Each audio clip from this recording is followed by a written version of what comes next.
أعوذ بالله من الشيطان الرجيم. بسم الله الرحمن الرحيم.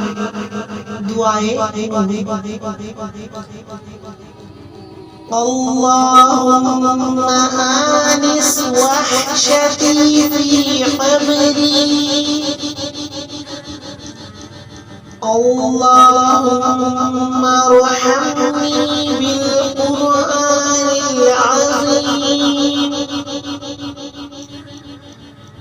واجعله لي إماما ونورا وهدى ورحمة. اللهم ذكرني منه ما نسيت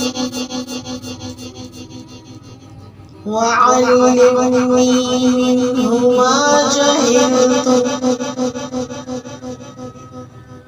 وارزقني تلاوته آناء الليل وآناء النهار واجعله لي حجة يا رب العالمين. آمين ثم آمين يا رب العالمين.